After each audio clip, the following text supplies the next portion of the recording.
Assalamualaikum warahmatullahi wabarakatuh. Let me introduce myself. My name is Isawatul Mutahara. You can call me Isa.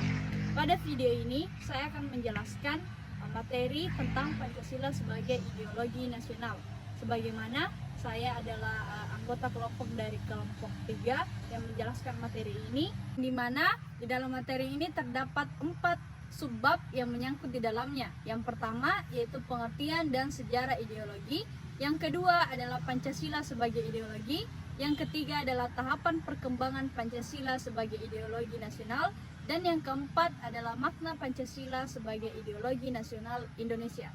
Namun pada kesempatan ini saya sebagai pemateri pertama hanya akan menjelaskan subbab yang pertama yaitu pengertian dan sejarah ideologi.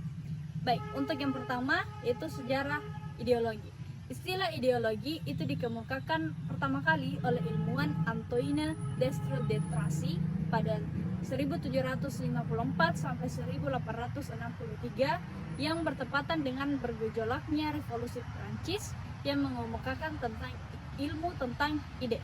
Selanjutnya dari segi pengertian ideologi. Istilah ideologi itu berasal dari bahasa Yunani, terdiri dari 2 kata. Yang pertama ada idea dan yang kedua adalah logos. Idea berarti gagasan, pengertian dasar atau cita-cita, sedangkan logos berarti ilmu. Nah, dari situ kita dapat menyimpulkan bahwa secara harfiah ideologi adalah ilmu tentang cita-cita. Secara etimologi atau secara bahasa, ideologi adalah pengucapan atau pengutaraan terhadap sesuatu yang terumus di dalam suatu pikiran. Nah, itu tadi pengertian ideologi secara umum. Selain pengertian ideologi secara umum, terdapat juga beberapa ahli yang mengemukakan pendapatnya terkait apa itu ideologi. Ilmuwan yang pertama yaitu Patrick Corbett dalam Abdul Qadir Besar 1994 yang menyatakan bahwa ideologi adalah setiap struktur kejiwaan, seperangkat keyakinan, serta suatu dambaan.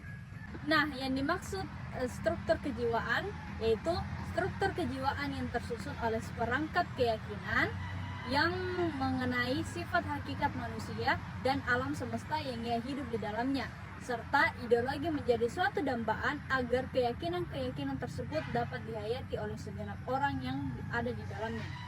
Nah, ilmuwan yang kedua yaitu A.S. Hornby dalam Faisal Ismail 1999 yang menyatakan bahwa ideologi adalah seperangkat gagasan yang menjadi landasan teori ekonomi dan politik. Ilmuwan yang ketiga yaitu Syarial Syarbaini 2003 yang menyatakan ideologi dalam 3 pengertian. Yang pertama sebagai Weltanschauung, yang kedua sebagai pemikiran, yang ketiga sebagai suatu belief system. Yang pertama, ideologi sebagai Weltanschauung artinya pengetahuan yang mengandung pemikiran besar. Kemudian yang kedua, ideologi sebagai pemikiran yang tidak memperhatikan kebenaran internal dan kenyataan empiris. Kemudian yang ketiga, ideologi sebagai suatu belief system artinya adalah suatu pemikiran yang tertutup. Nah, ilmuwan yang keempat yaitu Franz Magnus Suseno 2001 yang menyatakan bahwa ideologi adalah suatu sistem pemikiran.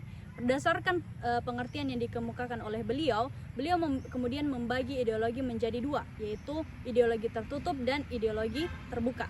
Ideologi tertutup sendiri adalah suatu sistem pemikiran yang tertutup, sedangkan ideologi terbuka adalah suatu sistem pemikiran yang terbuka.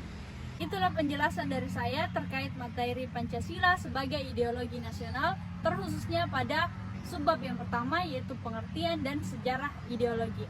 Lebih dan kurangnya mohon dimaafkan. Wabillahi taufiq wal hidayah. Wassalamualaikum warahmatullahi wabarakatuh. Thank you.